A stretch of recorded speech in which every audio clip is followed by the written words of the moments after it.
ये press conference रखने का मकसद मेरा ये है कि जो कल मुझे वो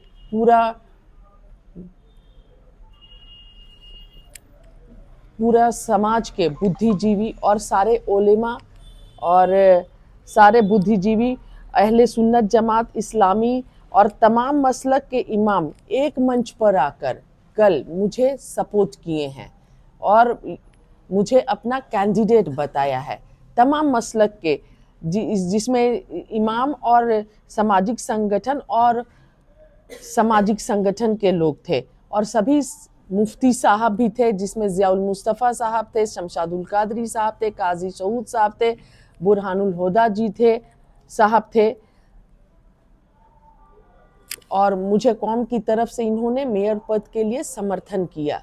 तो मैं इन सभी का बहुत बहुत शुक्रिया अदा करती हूँ, अहले सुन्नत जमात का, अहले हदीस जमात का, अहले सुन्नत जमात इस्लामी का और तमाम मसलक के इमाम और एक मंच पर कल बैठे थे। तहे दिल से शुक्रिया अदा करती हूँ और ये एक बहुत बड़ी जिम्मेदारी उन्होंने सभी ने मुझ पर दी है। ये सिर्फ चुनाव नहीं, एक व्यवस्था परिवर्तन की भी बात है और मैं वादा करती हूँ कि हर गली, हर मोहल्ले, हर वार्ड और पूरे मानगो की जो भी समस्याएं हैं, उन समस्याओं को बहुत ही ईमानदारी के साथ और मेहनत के साथ उन समस्याओं को दूर करूँगी।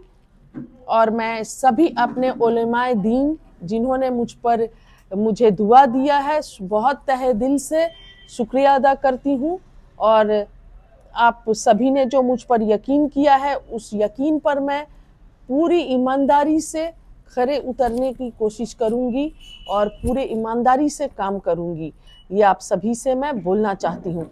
और एक बात और मैं यहाँ पर रखना चाहूँगी कि 2 दिन पहले यूनाइटेड मिल्ली फोरम, पीपुल्स फोरम, जमात इस्लामिया हिंद और मोमिन कॉन्फ्रेंस, इन सभी ने भी मुझे सपोर्ट किया था और मेरे सपोर्ट में उतरे। और एक बात यहाँ पर ये भी रखना चाहूँगी, पॉलिटिकल पार्टीज़ जैसे आरजेडी, शंभू चौधरी जी, आरजेडी का समर्थन मुझे है और आम आदमी पार्टी का भी समर्थन मुझे है और गुरुद्वारा सिख कम्युनिटी जो है उनका भी मुझे समर्थन प्राप्त है। सब मुझे सर आंखों पर बिठा रहे हैं। गुरुद्वारे में भी मुझे सम्मानित किया गया और चर्च में भी फादर सोरेस चर्च में भी मुझे पूरा सम्मान दिया गया। कल भी मैं चर्च में थी और लगातार जा रही हूँ और क्रिश्चियन समुदाय से मिल रही हूँ। सभी का प्यार, समर्थन मुझे प्राप्त है और सभी ने मन बना लिया है कि देखिए, क्रिश्चियन हो गए और सिख समाज हो गया, सभी माइनॉरिटीज से आते हैं।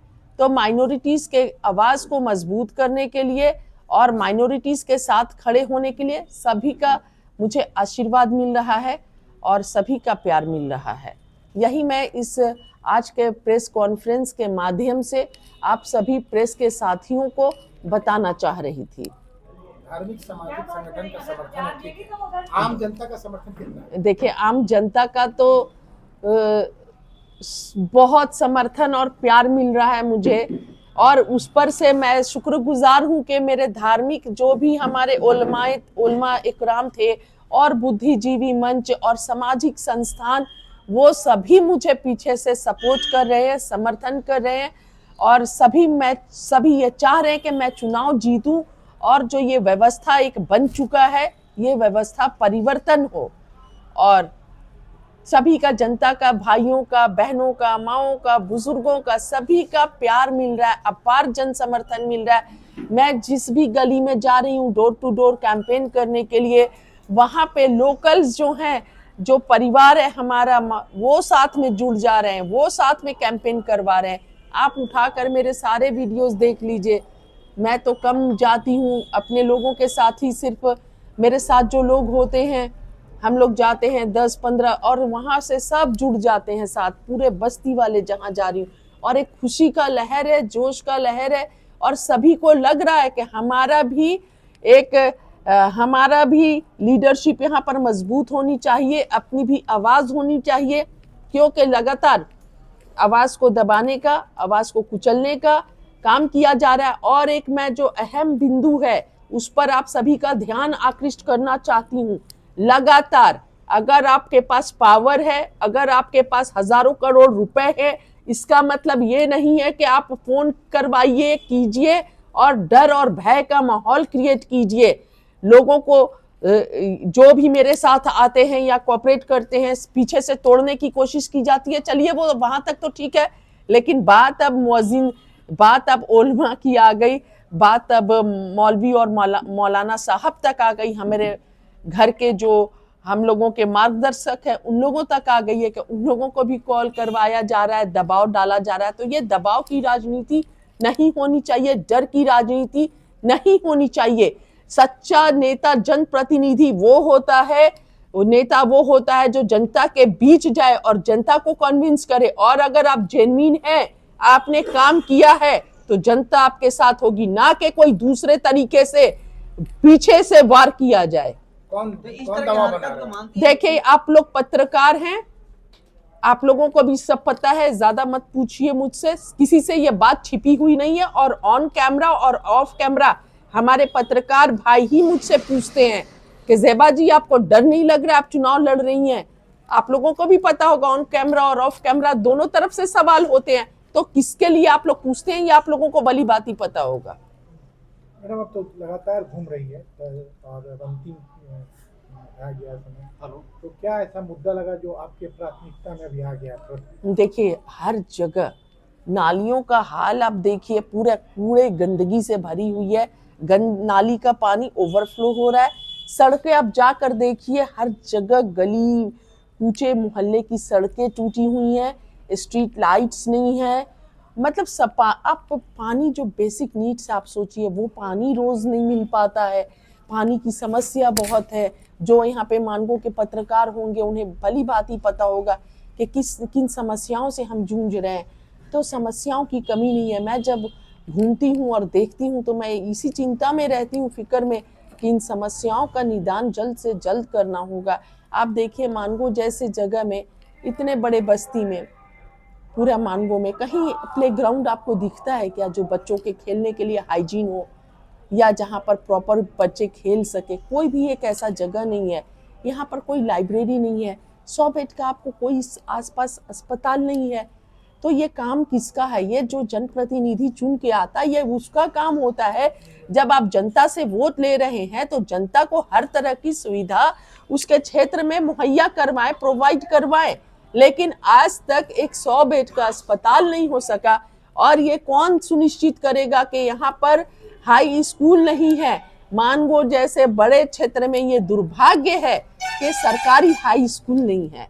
तो ये काम सरकार पर से बात करके, सरकार से रिक्वेस्ट करके मैं करूंगी कि सरकारी हाई स्कूल हो, यहाँ पर 100 बेड का अस्पताल हो, और महिलाओं के लिए कम से कम मैटरनिटी हॉस्पिटल हो, ताकि वो पुल उस पार जाती हैं डिलीवरी के समय, ऐसे समय में जब उनको रेस्ट करना होता है और उनका हर तरफ से ख्याल होना चाहिए। तो इन सभी मुद्दों पर मैं काम करूंगी। और नशा मुक्ति अभियान, नशा जो है बहुत बड़ी समस्या है।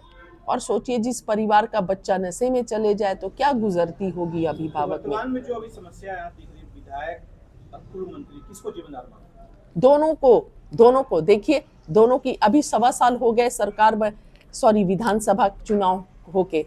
पहले वाले एक दूसरे पर टिक्का टिप्पणी करने से नहीं होता है। पहले वाले निकम्मे थे तो आप तो काम कर लीजिए। पहले वाले को निकम्मा बोल बोल कर आप भी बैठे रहोगे, आप समाधान नहीं करोगे, कौन आएगा समाधान करने के लिए? फिर पहले वाले निकम्मे थे तो आप भी तो फिर निकम्मा साबित हो रहे हो ना। आप तो जनता की समस्याओं का समाधान कीजिए कि मानको की जनता को हमेशा ठगा जाएगा। और देखिए, चुनाव हो रहा है, बहुत अफसोस है, प्रॉक्सी कैंडिडेट यहाँ पे चली आ रही हैं। आप लोगों को पता होगा, गांधी मैदान में जो डिबेट्स होते हैं वहां पर जो प्रत्याशी खुद नहीं आकर, एक तरफ तो आप महिला का सीट कर देते, आरक्षित कर देते हैं, और दूसरे तरफ पति चले आते हैं, कोई कहीं पति चले आते हैं और कहीं पर प्रतिनिधि चले आते हैं। तो मतलब जनता के सामना करने का इनका हिम्मत नहीं है। और आजाद रिपोर्टर वाले का भी एक प्रोग्राम होने वाला था, जिनको उन्हें कैंसिल करना पड़ा। कैंसिल इसलिए करना पड़ा क्योंकि कोई आने को तैयार नहीं था। तो आप सोचिए, जो चुनाव के समय नहीं आना चाह रहा है पब्लिक फोरम पे, वो चुनाव के बाद क्या आएगा, जनता के काम के लिए क्या आएगा। तो ये सोचने और समझने का समय है कि उसी को चुने जो आपके बीच में रहे, जो काम करे ईमानदारी से और जो सम्मान करे। और मैं अपने मानगो के एक एक व्यक्ति से, एक एक परिवार से ये वादा करती हूँ कि आपकी बहन बनकर, आपकी बेटी बनकर आपके सेवा करूंगी। एक मौका दीजिए, सभी से गुजारिश है, कभी आपको मायूस नहीं करूंगी और आपके यकीन को टूटने नहीं दूंगी। और मेरा ये भी वादा है, आने वाले 1 सालों में मैं मेयर बनती हूँ सभी के आशीर्वाद से, तो देश में मानगो का नाम विकास के लिए गूंजेगा। ये आप सभी पत्रकार भाइयों से, बंधुओं से मेरा वादा है, बहनों से। आप आइएगा और सवाल कीजिएगा, फिर मुझसे सवाल करने की जरूरत नहीं पड़ेगी। जी जान से काम करूंगी, संघर्ष से बनी हूँ, संघर्ष की मिट्टी से, और संघर्ष करना जानती हूँ और मेहनत करना जानती हूँ ईमानदारी से। ये आप सभी से मेरा वादा है। और अंत में आखिरी में मैं फिर से सभी अपने उलमाए दीन का, सभी मसलक के मौलानाओं का, सभी का मैं तहे दिल से शुक्रिया अदा करती हूँ कि आप सभी ने मुझ पर यकीन किया, मुझे इस लायक समझा। मैं कर्जदार हूँ और हमेशा खड़ी रहूँगी, हमेशा खड़ी रहूँगी, समाज की खिदमत के लिए हमेशा खड़ी रहूँगी। और फिर से मैं चर्च के भगवान सिंह जी का भी शुक्रिया अदा करती हूँ। आपने जो मुझे सम्मान दिया, गुरुद्वारा प्रबंध के जो हेड है प्रबंधक कमेटी के, और फादर जो चर्च के फादर है, उनका भी बहुत बहुत धन्यवाद करती हूँ। और आरजेडी पार्टी का भी बहुत बहुत, शंभू भाई का भी, चौधरी जी का भी बहुत बहुत शुक्रिया अदा करती हूँ। और आम आदमी पार्टी का भी बहुत बहुत शुक्रिया अदा करती हूँ कि और हमारे सभी बुद्धिजीवी जो दिख रहे हैं मेरे साथ, वो 20% लोग हैं, बाकी पीछे से जो काम कर रहे हैं वो 80% लोग हैं। मैं बता दूं, सारे बुद्धिजीवी एक होकर मुझे जिताने में लगे हुए हैं। तो मुझे पूरा यकीन है कि सभी की दुआओं से हम जीत रहे हैं। और मैं एक बात और बोलना चाहूंगी, 23 तारीख को मतदान करने जरूर निकलिए। सभी माओं से, बहनों से और भाइयों से अपील है, मानगो वासियों से, और बाल्टी छाप चुनाव चिन्ह और क्रमांक संख्या 9 पर मुहर लगाएं और अपनी बहन, अपनी बेटी को भारी मतों से जिताएं।